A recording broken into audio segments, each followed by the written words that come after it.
निदर्शन के प्रकारों को अब हम पढ़ेंगे। विभिन्न सांख्यिकी विदों एवं समाज वैज्ञानिकों ने निदर्शन के अनेक प्रकारों का उल्लेख किया है। अध्ययन में निदर्शन किस प्रकार का चयन करेंगे, यह समग्र की प्रकृति, समय, धन, श्रम, अनुभव की उपलब्धता आदि बातों पर निर्भर है। निदर्शन के चुनाव की पद्धतियाँ या प्रकार में देव निदर्शन, सविचार निदर्शन, वर्गीकृत निदर्शन, है ना, अन्य प्रकार के निदर्शन जैसे अभ्यंश निदर्शन, बहुस्तरीय निदर्शन, सुविधाजनक निदर्शन, है ना, ये सब निदर्शन के प्रकार हैं। हम इन विभिन्न प्रकारों में से कुछ पद्धतियों को अपने अध्ययन में आज इनका कुछ का अध्ययन हम करेंगे। तो सबसे पहले निदर्शन का जो प्रकार है वह प्रकार है देव निदर्शन, रैंडम सैम्पलिंग, है ना। रैंडम नाम से ही समझ में आता है, जिसका जो देव योग पर निर्भर है। कोई भी इकाई चुनी जा सकती, समग्र में से प्रत्येक इकाई में से कोई भी इकाई चुने जाने का जब अवसर होता है तो वो निदर्शन कहलाता है देव निदर्शन, है ना। देव निदर्शन वह निदर्शन है जिसमें समग्र की प्रत्येक इकाई के चुने जाने की समान अवसर होते हैं। इसमें समग्र की इकाइयों के व्यक्तिगत महत्व को समाप्त कर उसके स्थान पर संभावना, पॉसिबिलिटी को प्रतिष्ठित कर दिया जाता है, जिसमें समग्र की सभी इकाइयों के निदर्शन में चुने जाने की समान संभावना होती है। निदर्शन में आने के लिए प्रत्येक इकाई को स्वतंत्रता प्रदान कर दी जाती है। इस विधि में अनुसंधानकर्ता का झुकाव किसी एक विशेष इकाई के चुनाव की तरफ नहीं होता, वरन चुनाव की संपूर्ण प्रक्रिया देव या संयोग पर छोड़ दी जाती है। इसलिए ही इसे हम देव निदर्शन पद्धति कहते हैं। देव निदर्शन को बहुत सारे विद्वानों ने अलग अलग रूप से परिभाषित किया है। जैसे गुडेम हार्ट के अनुसार अगर हम देखें तो देव निदर्शन में समग्र की इकाइयों को इस प्रकार क्रमबद्ध किया जाता है कि चयन प्रक्रिया उस समग्र की प्रत्येक इकाई को चुनाव के समान संभावना प्रदान करती है। यूल और कैंडल भी कहते हैं कि जब समग्र की प्रत्येक इकाई को निदर्शन में सम्मिलित होने के समान अवसर हों, तब समग्र से इकाई का चयन देव निदर्शन है ना। तो देव निदर्शन वही होगा जिसमें समग्र की प्रत्येक इकाई को निदर्शन में सम्मिलित होने का समान अवसर प्राप्त होता है। हार्पर कहते हैं कि एक देव निदर्शन वह निदर्शन है जिसका चयन इस प्रकार हुआ हो कि समग्र की प्रत्येक इकाई को सम्मिलित होने का समान अवसर प्राप्त हुआ हो। इन परिभाषाओं से हम देखते हैं कि देव निदर्शन वह निदर्शन है जो लापरवाही पूर्वक या असावधानी पूर्वक या अव्यवस्थित रूप से नहीं होता, बल्कि जिसमें प्रत्येक इकाई को चुनने का हर इकाई जो है वह प्रतिनिधित्व का अवसर रखती है। कोई भी इकाई को अपने समग्र का प्रतिनिधित्व करने का अवसर प्राप्त हो पाता है। अब देव निदर्शन जो है उसमें किन किन बातों का ध्यान रखना चाहिए। तो देव निदर्शन में इकाई को चुनने के लिए हमने जिन बातों का ध्यान रखना चाहिए वो है, समग्र की इकाइयाँ स्पष्ट होनी चाहिए, उनकी हमने सूची तैयार कर लेनी चाहिए। इकाइयों का आकार भी लगभग समान होना चाहिए। प्रत्येक इकाई एक दूसरे से स्वतंत्र हो। निदर्शन की चयन विधि भी स्वतंत्र हो और अध्ययनकर्ता की प्रत्येक इकाई एक पहुंच तक सुलभ होनी चाहिए, यानी अध्ययनकर्ता प्रत्येक इकाई तक अध्ययन करने के लिए जा सके, ऐसी इकाई होनी चाहिए। और चुनी हुई इकाइयों को न तो छोड़ा जाना चाहिए और न ही उसका प्रतिस्थापन मन से किया जाना चाहिए, तभी वह देव निदर्शन के लिए उपयुक्त होती है। अब देव निदर्शन चुनने की कौन कौन सी विधियां हैं, किस आधार पर हम इकाइयों का चयन करें। तो देव निदर्शन में जो चुनने की प्रविधियां हैं वो विधियां हैं लॉटरी विधि, कार्ड विधि, टिपेट विधि, ग्रिड विधि, नियमित तथा अनियमित अंकन विधि, है ना। ये सब विधियां जो हैं वो देव निदर्शन चुनने की विधियां हैं। देव निदर्शन के द्वारा समग्र को चुनने की कौन कौन सी विधियां हैं, मैंने उनका पुनः रिपीट करती हूँ उनको। ये हैं लॉटरी विधि, कार्ड विधि, टिपेट विधि, ग्रिड विधि, नियमित तथा अनियमित अंकन विधि। ये सब विधियां जो हैं ये देव निदर्शन की विधियां कहलाती हैं, है ना। अब लॉटरी विधि को हम देखते हैं, नाम से ही समझ में आ रहा है। इस विधि में समग्र की सभी इकाइयों के नाम या नंबर कागज के छोटे छोटे टुकड़ों पर लिखकर उन्हें मोड़ दिया जाता है। इन सभी कागज़ की चिटों को किसी बर्तन, बॉक्स या झोले में डालकर अच्छी तरह से हिला दिया जाता है ताकि वे भली भांति मिल जाएं।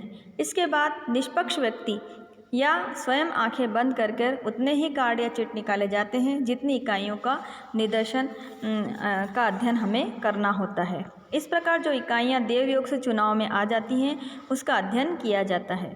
राज्य सरकार द्वारा लॉटरी में पुरस्कार निकालने के लिए भी यही विधि काम में लाई जाती है। दूसरी जो विधि है वो है कार्ड या टिकट प्रणाली विधि। कार्ड या टिकट प्रणाली विधि में जो है ये लॉटरी विधि का ही परिवर्तित रूप है। इसमें समग्र की सभी इकाइयों के नाम, नंबर तथा कोई प्रतीक एक ही रंग, आकार और मोटाई के कार्डों या टिकटों पर अंकित कर दिया जाता है। इन कार्डों को एक ड्रम में डालकर खूब हिलाया जाता है और एक कार्ड निकाल लिया जाता है। इसके बाद फिर ड्रम को हिलाया जाता है और दूसरा कार्ड निकाला जाता है। इस प्रकार यह क्रिया उतनी बार की जाती है जितने के हमें इकाइयाँ चाहिए होती हैं। लॉटरी विधि और कार्ड प्रणाली में मूल अंतर केवल यह है कि लॉटरी में आंखें बंद कर कर चिटें निकाली जाती हैं, जबकि इस विधि में आंखें खुली रखकर कार्ड निकाले जाते हैं। इस विधि का उपयोग करते समय यह सावधानी रखनी चाहिए कि सभी कार्डों का आकार, रंग रूप, मोटाई एक जैसी हो, अन्यथा उनमें चयन में पक्षपात होने की संभावना रहती है। तीसरी जो देव निदर्शन की चुनने की विधि है वो है टिपेट विधि। प्रोफेसर टिपेट ने 4 अंकों वाली 10,400 संख्याओं की एक सूची बनाई और इन संख्याओं को बिना किसी क्रम में कई पृष्ठों पर लिख दिया। इनमें से कुछ संख्याएं जो हैं टिपेट संख्याओं के निदर्शन चुनने का तरीका इस तरह बनाया कि माना हमें 500 छात्रों में से 30 छात्रों का एक निदर्शन निकालना है, तो पहले हम सभी 500 छात्रों के नाम को क्रमवार लिख लेंगे। फिर टिपेट संख्या की पुस्तक का कोई एक पृष्ठ खोलकर उसमें से प्रथम 30 संख्याओं को नोट कर समग्र में से उन्हीं संख्याओं को अध्ययन के लिए चुन लेंगे। यदि समग्र की कुल इकाइयों की संख्या कम है तथा प्रथम 30 संख्याओं में से कुछ संख्याएं अधिकतम क्रम से अधिक हों तो उन्हें छोड़ दिया जाएगा और उनके स्थान पर उनके आगे वाली संख्या ले ली जाएंगी। टिपेट की संख्याएं अधिक वैज्ञानिक मानी जाती हैं और उनका उपयोग भी बहुत होता है। यह विधि बहुत अधिक शुद्ध है। अगली जो विधि है वो है ग्रिड प्रणाली। इस विधि का उपयोग भौगोलिक क्षेत्र के चुनाव के लिए किया जाता है। यदि किसी नगर, प्रदेश या क्षेत्र में से कुछ इकाइयों का चयन करना है तो पहले उस क्षेत्र का नक्शा तैयार किया जाता है। इस नक्शे पर ग्रिड प्लेट को रखा जाता है। यह ग्रिड प्लेट सेल्यूलॉइड या किसी पारदर्शक पदार्थ से बनी होती है। इस प्लेट में वर्गाकार खाने बने होते हैं जिस पर नंबर लिखे होते हैं। यह पहले से ही तय कर लिया जाता है कि निदर्शन में कितनी इकाइयों का चयन करना है। उतने ही वर्गों को पहले से काट लिया जाता है। ग्रिड को मानचित्र पर रखकर जितने कटे हुए भागों पर मानचित्र का क्षेत्र आता है उन पर निशान लगा दिया जाता है और उन्हें ही निदर्शन का क्षेत्र मानकर अध्ययन किया जाता है। फिर जो अगली विधि आती है वो है नियमित अंकन विधि। इस विधि में पहले समग्र की सभी इकाइयों को किसी विशेष ढंग, काल या स्थान आदि के अनुसार व्यवस्थित कर लिया जाता है।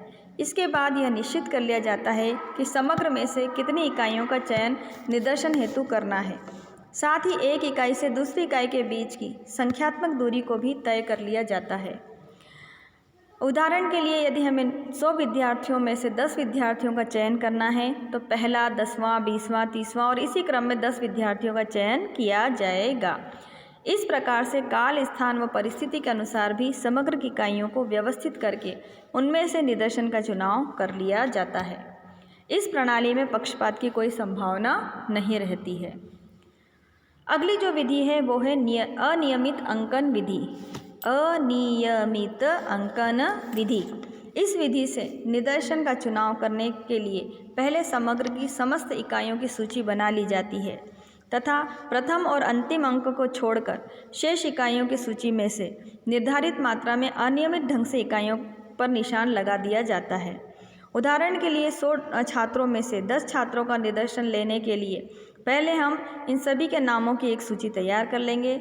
उसके बाद 1 से 10, 10 से 20, 20 से 30 और इसी प्रकार अन्य वर्गों में भी प्रत्येक वर्ग में से किसी भी एक इकाई पर सही निशान लगा लेंगे और इस प्रकार कुल 10 इकाइयों का चयन कर लिया जाएगा।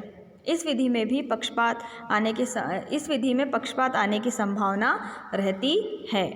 तो इस तरह हम देखते हैं कि जब निदर्श देव योग पर चुना जाता है तो वह विधि कहलाती है देव निदर्शन विधि। समग्र को चुनने की वह विधि कहलाती है देव निदर्शन विधि, है ना। अब देव निदर्शन विधि के क्या क्या गुण हैं? हमने जब देव निदर्शन विधि के तरीके देखे, प्रकार देखे इकाइयों को चुनने के, तो इनके गुण क्या क्या हैं? तो देव निदर्शन प्रणाली का जो गुण है उसमें एक गुण है, इस विधि में प्रत्येक इकाई को चुने जाने के समान अवसर होते हैं। यह विधि प्रतिनिधित्वपूर्ण है और इसमें समग्र के अधिकाधिक विशेषताएं विद्यमान होती हैं।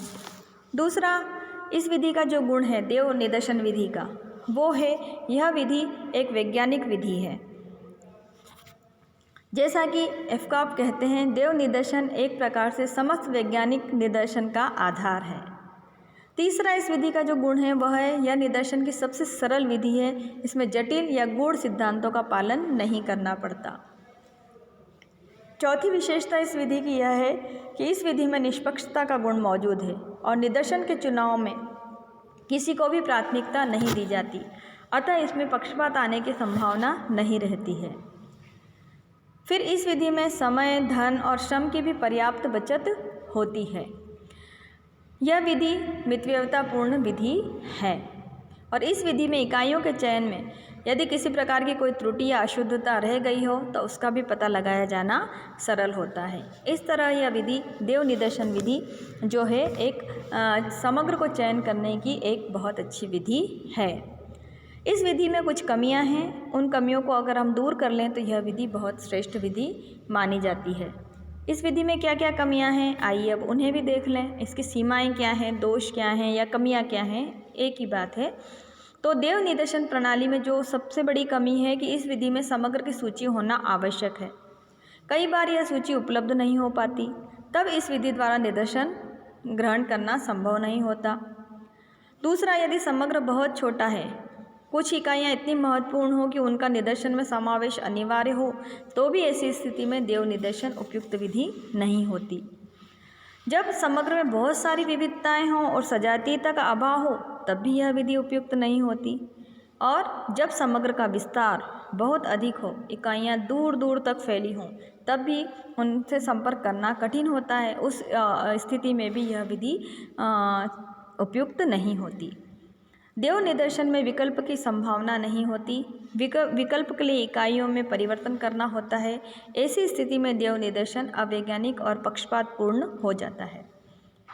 इन कमियों और दोषों के बावजूद भी देव निदर्शन प्रणाली जो है एक श्रेष्ठ प्रणाली है और देव निदर्शन निश्चित रूप से एक बहुत अच्छी प्रणाली है। यदि समग्र विशाल ना हो तथा यदि निदर्शन इकाइयों का चुनाव संबंधित रूप से सरल व कम खर्चीला हो, तो यह उन विशाल समग्रों के लिए व्यवहारिक प्रणाली है जिसके तत्वों का केंद्रीकरण एक छोटे से क्षेत्र में भी संभव होता है। तो इस तरह हम देखते हैं कि देव निदर्शन प्रणाली एक समग्र की इकाइयों को चुनने की एक श्रेष्ठ प्रणाली है। अन्य जो प्रकार हैं निदर्शन के, उद्देश्यपूर्ण या सविचार निदर्शन, स्तरीय निदर्शन, उसे हम इससे अगले वाले अध्याय में पढ़ेंगे, जानेंगे।